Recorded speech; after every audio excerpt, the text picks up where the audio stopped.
మన శరీరం ఒక పెద్ద రసాయనిక కర్మాగారం లాంటిది.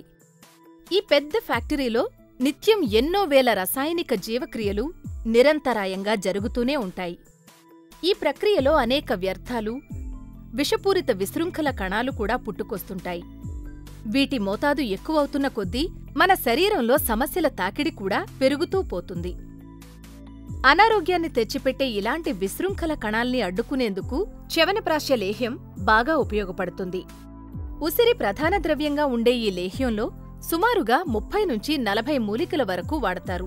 సింహభాగం ఉసిరి కావడంతో చ్యవనప్రాశ్య లేహ్యం మన శరీరంలో ఒక మంచి యాంటీఆక్సిడెంట్ పోషకంగా పనిచేస్తుంది. అనారోగ్యానికి గురైనవారే కాదు, ఆరోగ్యంగా ఉన్నవాళ్లు కూడా నిత్యం చ్యవనప్రాశ్య లేహ్యాన్ని తీసుకోవచ్చు. చిన్నపిల్లలకైతే 5 గ్రాములు, పెద్దలు 10 గ్రాముల పరిమాణంలో ఉదయం, సాయంత్రం భోజనానికి ఒక అరగంట ముందు తీసుకోవచ్చు. అనుపానంగా గోరువెచ్చటి పాలను తాగాలి. చీటికీ మాటికి ఏదో ఒక అనారోగ్యంతో బాధపడేవారికి, సన్నగా బలహీనంగా ఉన్నవారికి చ్యవనప్రాశ మంచి ఔషధం. ముఖ్యంగా బరువు పెరగాలనుకునేవారు నిత్యం చ్యవనప్రాశ లేహ్యాన్ని తీసుకుంటే త్వరగా బరువు పెరుగుతారు.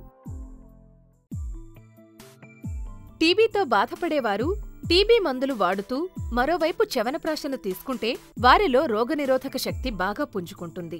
చ్యవనప్రాశ లేహ్యానికి అనుపానంగా మేకపాలను తీసుకుంటూ ఉంటే టీబీ నుంచి త్వరగా బయటపడతారు.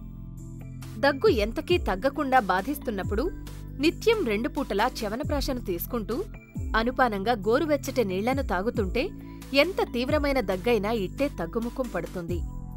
అయితే చ్యవనప్రాశలో చక్కెర, బెల్లం, తేనె వంటి తీపి పదార్థాలుంటాయి కాబట్టి షుగర్తో బాధపడేవాళ్లు ఈ లేహ్యానికి దూరంగా ఉండటమే మంచిది. ప్రమాదవశాత్తు కింద పడ్డప్పుడు, ముక్కుపైన గట్టిగా దెబ్బ తగిలినప్పుడు ముక్కు నుంచి పెద్ద పెట్టిన రక్తం కారటం మనలో చాలా మందికి అనుభవమే. ఇక పిల్లల విషయానికి వస్తే ముక్కు లోపల వేళ్లతో గిల్లినప్పుడు, పెన్సిల్ వంటి వాటిని ముక్కులో పెట్టుకున్నప్పుడు ముక్కు నుంచి రక్తస్రావం జరుగుతూ ఉంటుంది. అయితే కొంతమందికి ఏ కారణం లేకుండానే తరచుగా ముక్కు నుంచి రక్తస్రావం అవుతూ ఉంటుంది. ఇలాంటప్పుడు ప్రథమ చికిత్సగా వెంటనే ఏం చేయాలో, రక్తస్రావాన్ని అరికట్టేందుకు ఎలాంటి జాగ్రత్తలు తీసుకోవాలో ఇప్పుడు తెలుసుకుందాం.